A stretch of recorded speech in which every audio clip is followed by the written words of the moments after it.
I'm pleased to welcome to SkyHigh Radio a woman whose career has spanned over 30 years, not only with her music, but also as an actress on stage and screen, and as a presenter on both TV and radio, with 8 top 40 singles, released over 20 albums, the writer of 2 books, appeared in over 40 stage plays and 10 feature films, the one and only Toyah Willcox. Hello, Toyah. Hello, how you doing? I'm very good. How are you? I'm really good. I have to say that list has gone up considerably from whenever it was written. It's probably my fault it's not been updated. What else I think I'm on my 33rd album. Are you? And I'm on my 15th feature film, possibly a few more than that. Oh dear. See, that's my don't worry. I mean, because there's so much research. There's so much written about you. Yeah. You can't keep up with it. It's just like chasing a tail sometimes, trying to keep everything updated.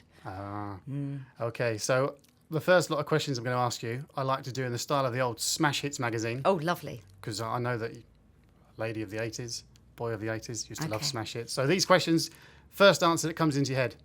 What time did you get up this morning? Potatoes. What time did you go to bed last night? Carrots. What was the last thing you watched on TV? I am absolutely transfixed by Big Brother at the moment. I hate to say it. Celebrity Big Brother. I like that too. That's good. I like that. What's your favourite meal to cook? My husband and I, we only eat fresh vegetables and fish. I mean, it's predictable. That's it. So that's what I cook. So I won't bother asking. Go on, ask. Cook breakfast or cereal? Cereal. Favourite animal? I have a very beautiful white rabbit that's 9 years old who lives with us in the house.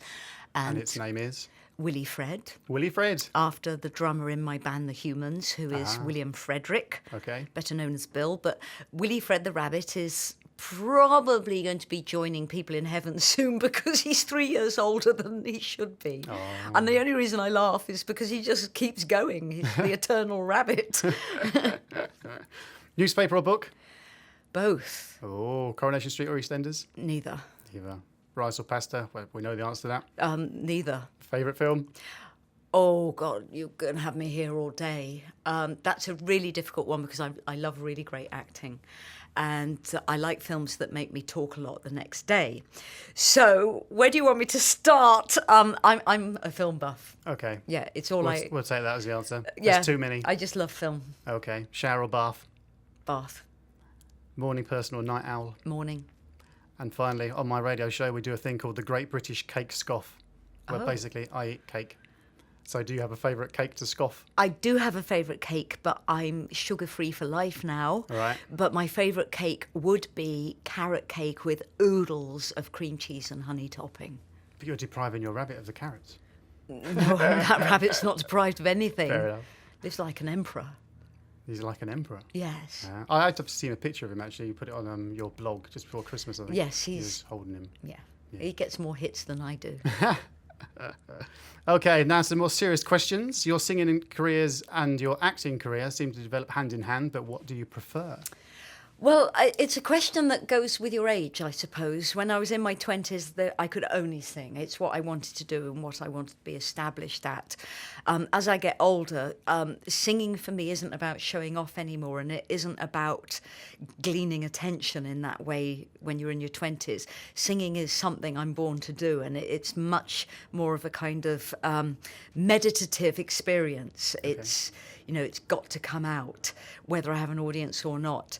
I'm 58 this year, and I would have to say that I'm thinking more about acting, but I still write music and I still write songs, but increasingly for other projects. I'm a performer, and I always will be a performer, but with each decade and as you get older, you have to be realistic about what you do. Yep. And I certainly do not want to sing every day of the week because I protect my vocal cords with a passion. Yep. So I try to sing only 3 to 4 times a week. After that, I have to tell my agents, really, don't destroy a good thing. Yep. And my notation is still really good. My tone is okay. So I kind of, at the moment, I'm still very much acting and singing, but I think, give it another 10 years, it will be acting. So as a younger Toyah, who inspired you to act? That's a very good question. My inspirations were quite bizarre. My mother took me to see The Sound of Music 7 times in a row, and I actually fell in love with the camera. All right. And it's the way the camera had the freedom to capture emotion and people's movement, like Julie Andrews running up the hill in the opening sequence. I fell in love with that. I fell in love with the emotion of that. So everything I do is connected to conveying an emotion. So my inspirations probably were great cameramen. Okay. What in your eyes was the defining moment when you thought to yourself, you know, I can make a living out of doing what I'm doing? Okay, it's another good question, but I never cared about making a living. And I think when you're younger, you will do anything and sign any contract to get yourself out there. And I certainly didn't make a living until I started managing myself in the 1990s. But I was very, very famous up until that point. So I probably thought I could make a living out of this. Very early on, I joined the National Theatre when I was 18 years old, and that's when I formed the band. So that was 1977, 76, 77. And I was making enough money to rent a flat and eat, so I thought I was making a living. Fair enough. Nowadays, you have the Toyah band and also the Humans. Is this something completely to separate yourself from the whole Toyah image? No. Or do they run hand in hand? No, they don't run hand in hand. I mean, the Humans is very much art rock, and it's got a very limited audience, even though we believe it could have a worldwide audience. The Humans is based on 2 bass players and me, and it's very vocal and bass heavy, as you can guess. But each album we keep developing with more instrumentation. So strings are being added, sax is being added. The next album will be very vocal based as a homage to the creative abilities of Brian Wilson. So it's going to morph even more into a very different kind of sound. And we've done 3 albums so far, and each album is radically different from the other. But there's 3 key members. When you're writing your songs, do you always have the idea in your head of what you want a song to be, or do you need an inspirational moment for you to write a song about that? Inspiration something? is very, very fluid. Right. There's artists I can listen to who give me inspiration, but not plagiarism, thank goodness. But also voices come into my head and I have to write down what they're doing. It's lyrics. Lyrics just fly into my head. I construct my ideas on a very simple program called GarageBand. Okay. And then I take it to the band members and they kind of laugh it off and completely rewrite it. But if I didn't do that, the process would be so slow, because we're working sonically with 2 bass players and it's not the ideal way to create a song. So we create the song through what I do on GarageBand and then strip it right down and build the harmonics and the sonic structure around the 2 basses, which is why it's such a weird thing to be doing. I read on your blog that you're planning on doing a lot of travelling this year. I'm in a different country every week. Where are you looking forward to going to most? I always love going to Seattle. So I'm in Seattle in March now, and then the whole of December. Next week I'm in France, and then after that Antigua. And I'm doing a lot of writing. There's a project I'm embarking on which I'm not telling anyone about at the moment. Go on, it could be a scoop for SkyHigh Radio. No, actually I will let the reviewers expose what it is in the summer. Okay, fair enough. If a film was to be made of your life, who would you like to play you? I do often think about this because my life is so fractured and it's so disjointed by the fact I do so many different things. I think I would like an actress who understood why I've done that. Okay. And I'm not very tall in stature, and I'm not aware of many actresses who are as small as me. The great Hollywood actresses tend to almost be teetering above 5'11". So who could play me? I don't know small actresses. Bette Midler is probably older than me, so that's not quite right.